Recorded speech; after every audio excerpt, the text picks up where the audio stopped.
I don't care about the scene, I don't care about the location. All that matters not to me, that you wherever I go, baby. I just need you by my side, yeah. That's until the day I die. Ever since you found me, we the only thing I see. Forever and a day, it's you and me, and they can't replicate this unity. No pressure, I can see them watching and they try to do better, but you one in a million, you ain't average. Girl, I promise I'ma have you living lavish. Take a trip, girl, we're about to vanish. 'Cause I'll go anywhere, anywhere, just as long as you with me. 'Cause girl, I know that you get me, so I'll go anywhere. I'll go, so I'll go anywhere. 'Cause I'll go, so I'll go anywhere. 'Cause I'll go, so I'll go anywhere. 'Cause I'll go, so I'll go anywhere.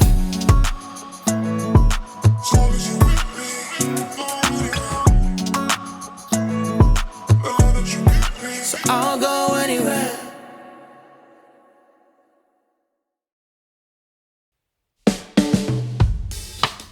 So these big ferries are pretty cool. Part of the BC Ferries fleet. You barely feel like you're on a boat. This particular one is called the Coastal Renaissance. If you live on the Gulf Islands, most of the time you drive onto an open flat deck and sit in your car or get out and roam around, grab some Doritos. You'll also probably be sick of ferries too. It's a pain in the ass to wait for the ferry and just sit in your car for half an hour or 45 minutes just to go to the dentist, doctor, or buy some crap that you can't get on island. It's our choice to be here though, so we all suck it up.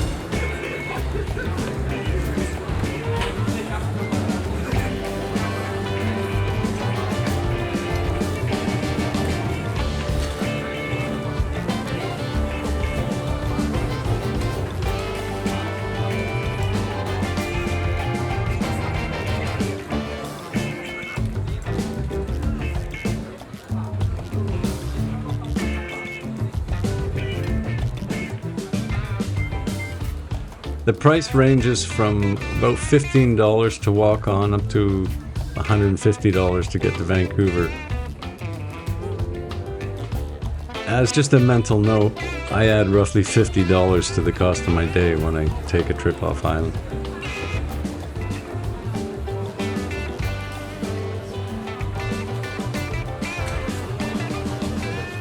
Some of the ferries we take from Salt Spring are pretty short, and again, you can spend hours waiting for the ferry, only to just do a quick 20-minute jaunt across the water.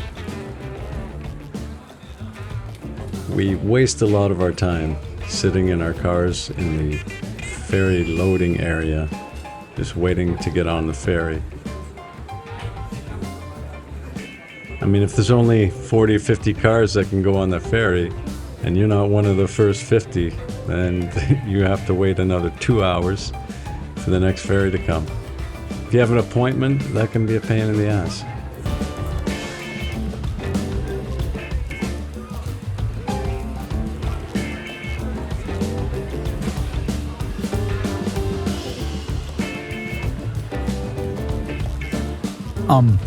Hello. Let's give the audience a few facts about these ferries, shall we?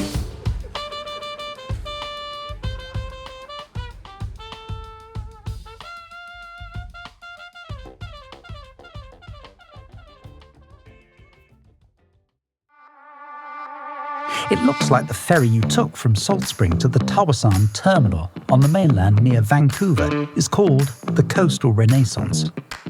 That's a big ferry, with all mod cons, as we say, all of the modern conveniences.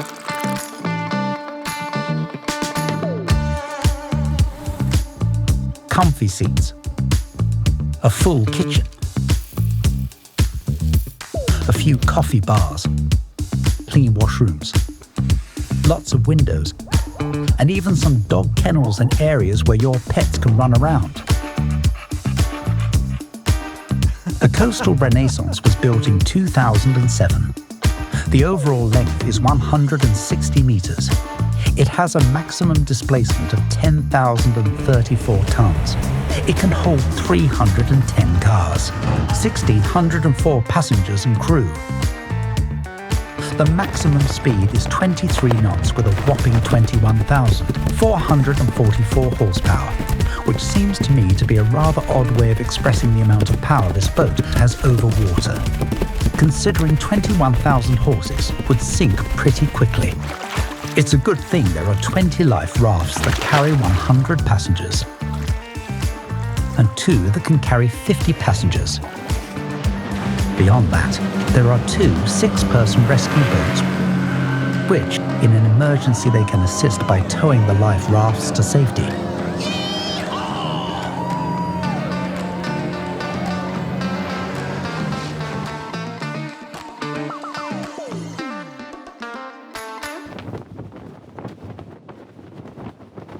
Another ferry that shuttles the Gulf Island folk over to the mainland is the Salish Raven.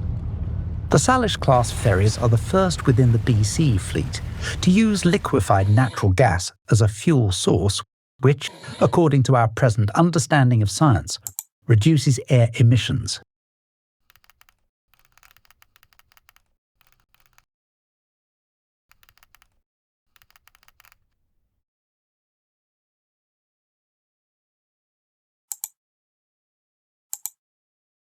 The Salish Raven was built in 2017. It's quite a bit slower with a maximum speed of 15.5 knots, and there's only 5,052 sinking horses powering this one.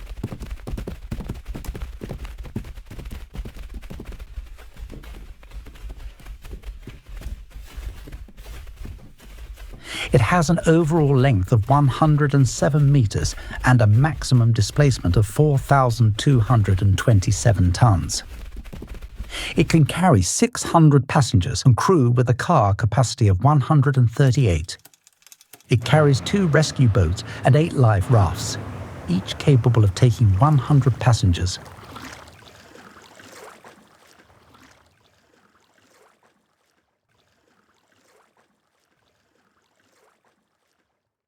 The quickest way to get off of Salt Spring Island by ferry is to head to Crofton on Vancouver Island.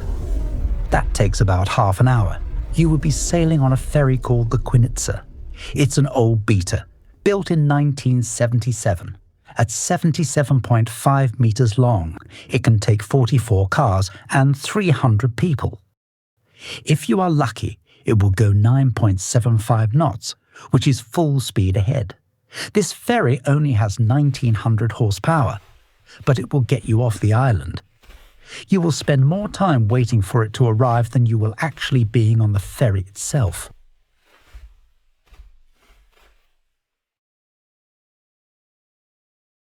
Salt Springers on their way to the capital of Canada, Victoria, will probably take the Skeena Queen.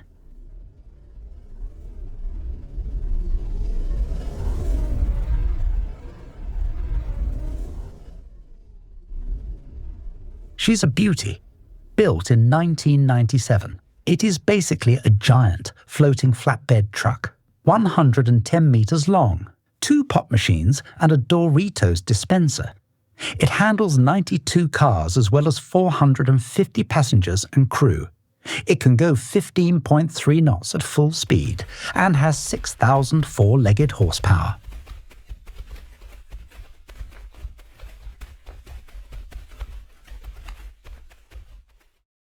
BC Ferries implemented a strict no-smoking policy a few years ago. You can't even smoke on the upper deck anymore. They used to have a little section up there with ashtrays. It was a cool place to interact with your fellow passengers, while enjoying the view and having a smoke to help reduce the stress of having a ferry ride jammed in the middle of your day. Now the only thing allowed to smoke is the ferry itself. And some of these ferries are taking some giant bong hits, if you know what I mean.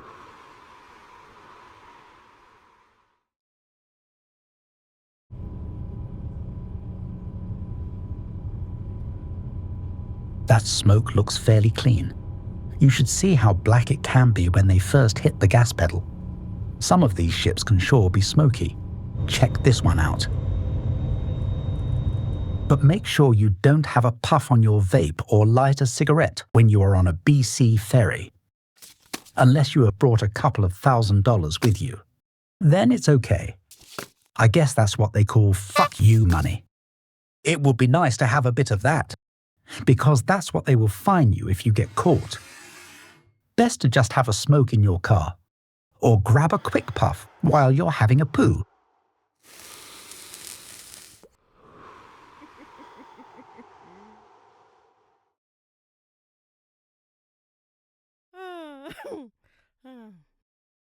With all of that said about BC ferries, I hear your off-island dentist, and many salt springers too, would build a bridge to Vancouver Island in a second.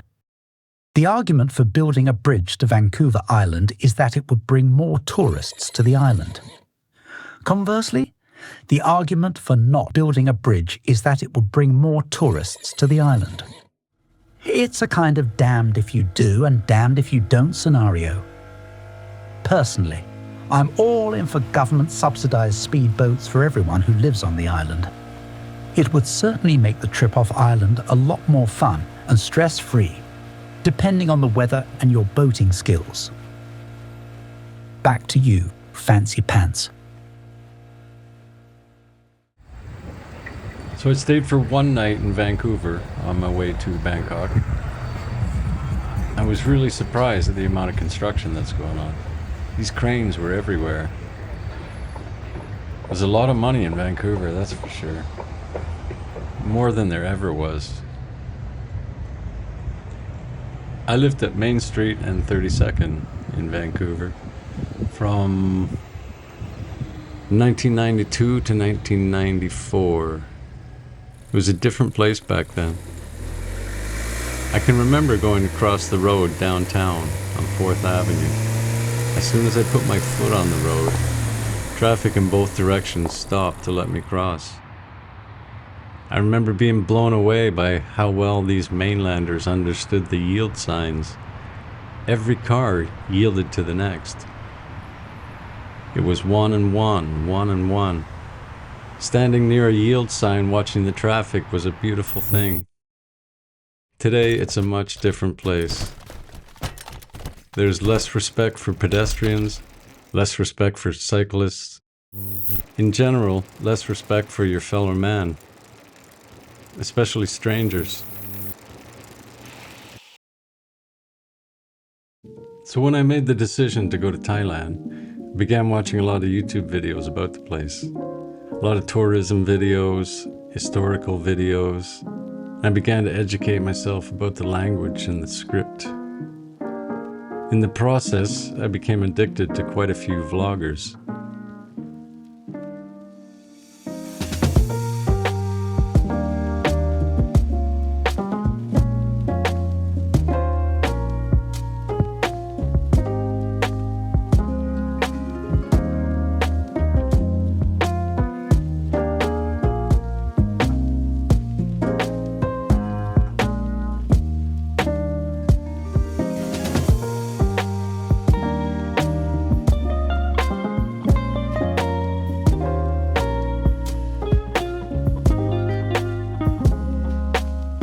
One of them is a guy named Richie from England.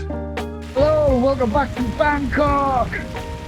I'm at the street in Richmond, the centre of Bangkok. Well, I think it's in the centre. I'm just going to take it for a walk around today. Richie travels to different places, mostly in Thailand.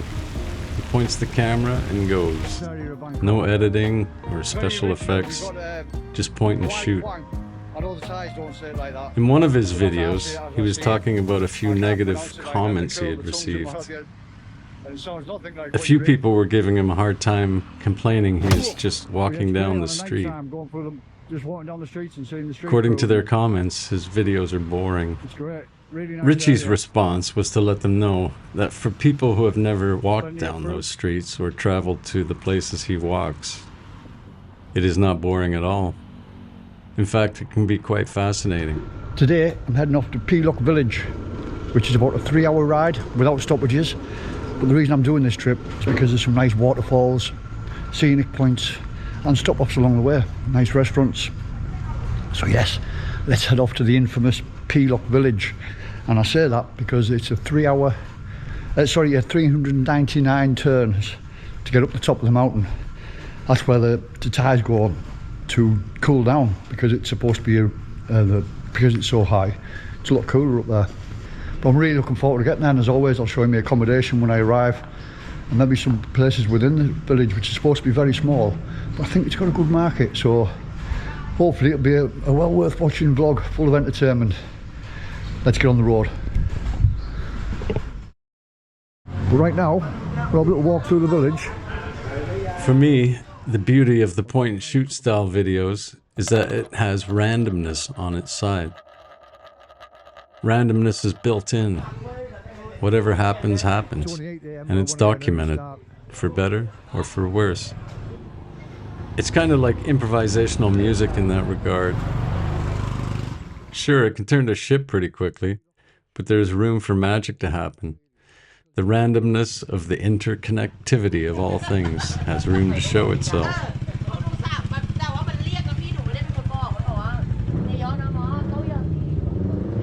There's so many random, magical moments that get captured in this style of shooting.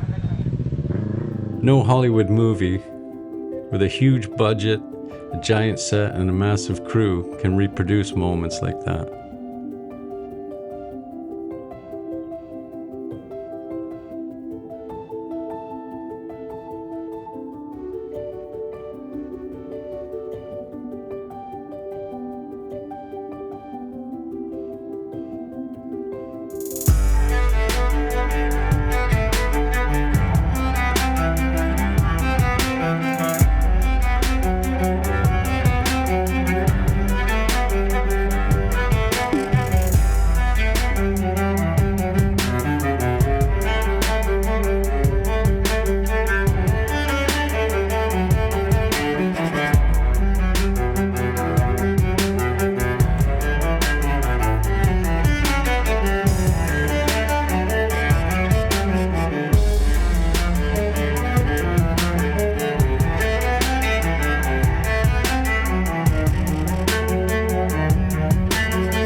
I guess you could argue this is just an excuse for not having a plan or for not doing all the pre-production work.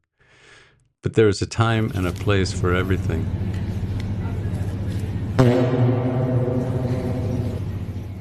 Structure and form is important, but magic and magical moments can drown in structure if we don't give them the time and the space to breathe. So fuck those people and their undeveloped simpleton comments. Even though Richie is not a wizard of improvisation, he understands at his core that what he does allows room and space for the magic to happen. Or not. It's all about the moment. What happens, happens. Richie's response to those negative comments was quite simple.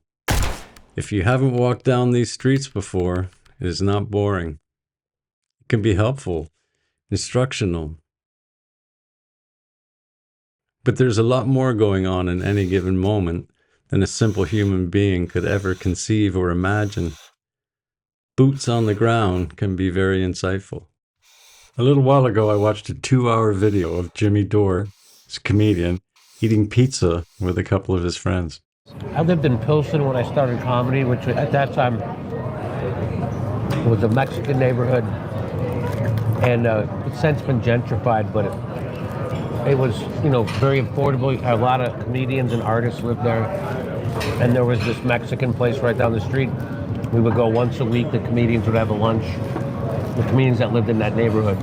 We used to all get together, Steve Seagren, him, a couple other guys, and we'd have Mexican food once a week. It was great. It was good Mexican food. Chicago was the first place I ever had frog legs at a Mexican place. No kidding. Yeah, Tastes like chicken, right? it was very good. I think it was in Old Town. Can I remove this for you, sir? Yeah, could I actually get another one? Another coffee? Yep, thank you. I was totally entertained through the whole thing. But then sometimes these long format videos just keep me company. After all, I do live on a small island. You definitely need some help passing the time.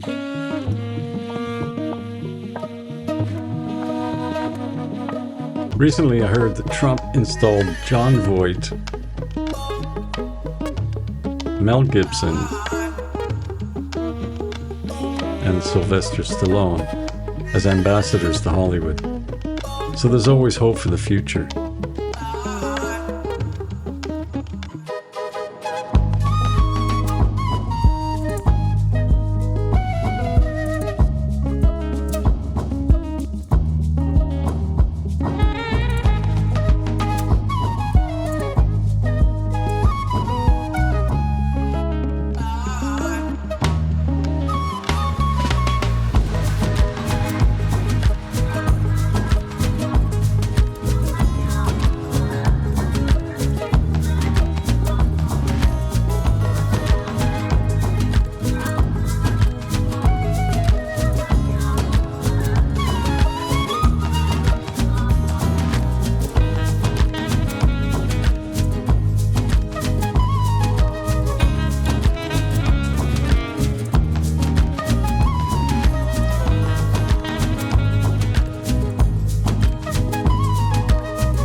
Both Jon Voight and Mel Gibson have just blown me away recently.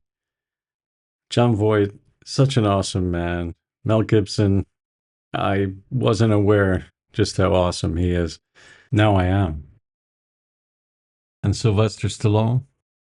That tattoo tells me something. So there's definitely hope for Hollywood, no doubt.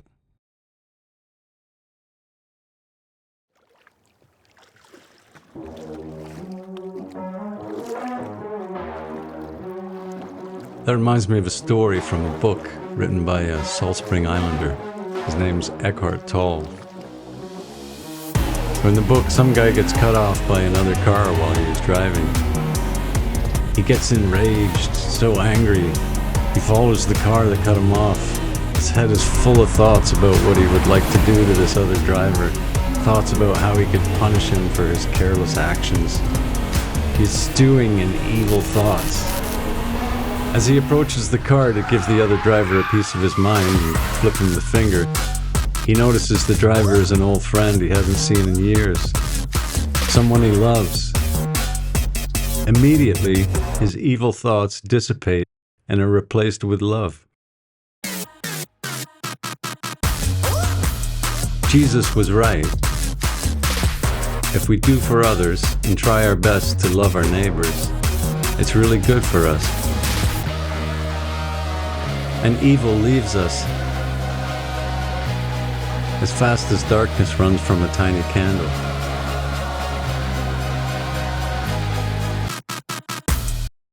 Whoa, that was heavy.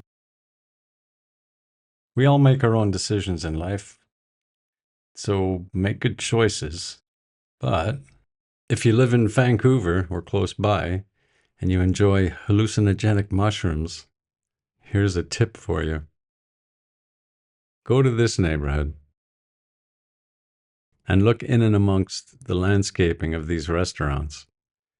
You'll find those big red magical mushrooms with the white dots on them, the Alice in Wonderland types that are often seen in old cartoons. They're easy to spot. I stayed one night at a hotel in this area. I went for a walk to get some food, and those mushrooms seem to be everywhere. Like I say, they're really easy to spot.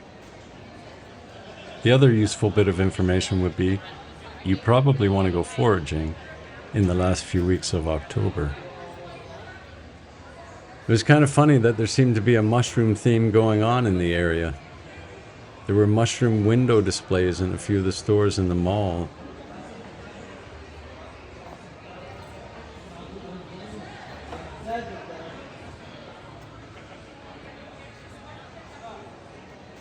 They even had giant wooden mushrooms as artwork in one of these stores. It was like playing a game of punch bug. We used to play that in the back of our dad's car when we went on road trips. If you spot a Volkswagen bug, you shout, "Punch bug," and then you punch your brother or sister in the arm. It was a fun game. This Christmas, it's Rock'em Sock'em Robots by March. Ready? Go. Yes! But it's like anything else. When you use your awareness and spot one of them, you start to see them everywhere. If you think about it, it kind of supports the theory that we are living in a giant hologram or a digital simulation. It's like the background is being built as we go, and the simulation is including our awareness as it builds it. That is a mind-boggling rabbit hole to go down. Fun stuff. And then there was light. Sounds like someone just flipped the switch to turn the hologram on. It's not a flaky tinfoil hat theory. It's worth thinking about for a bit. After all, the physicists tell me, if I cut you in half and then cut you in half again and continue to keep cutting that in half, eventually you get down to a particle that no longer has a specific location. It could be in one of 1,000 different places. That's what the quantum physicists tell us. If you haven't already done so, look into the double slit experiment. Or watch the movie called What the Bleep Do We Know? It's seriously fun stuff. I must admit, I have been thinking that for a while.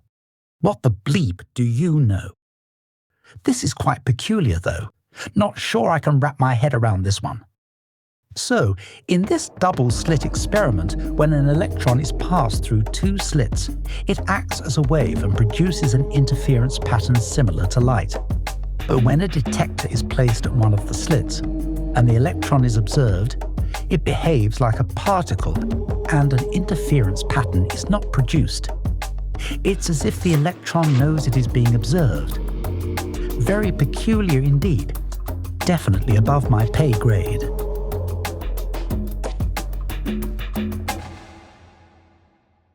Now would be a good time to run the rest of that video, or video, as they say in Thailand. The video of you on the coastal Renaissance ferry heading toward the Vancouver airport and, ultimately, to Bangkok. Hit it, Fancy Pants.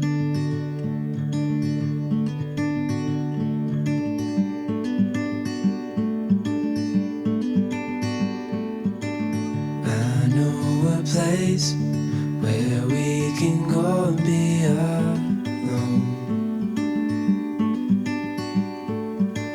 So come away with me, nobody has to know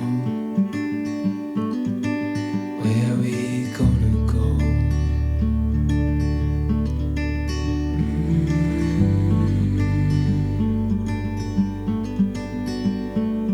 I was just calling to see if you're free to run away with me,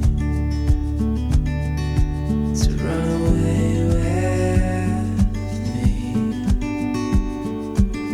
Don't tell your friends, we'll let them know we're safe later on. The road's calling, sun on our skin, sleeping under stars when it's gone. I was just calling to see if you're free to run away with me, to run away with me, to run away with me, to run away with me.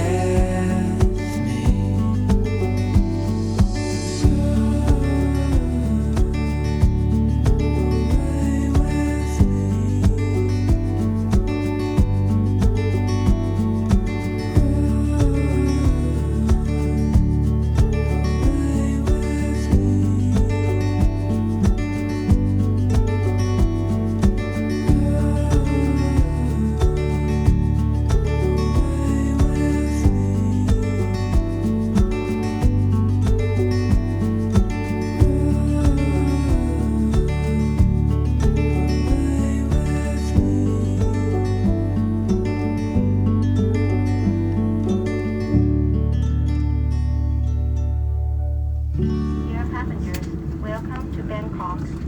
For your safety, please remain seated with your seatbelt fastened.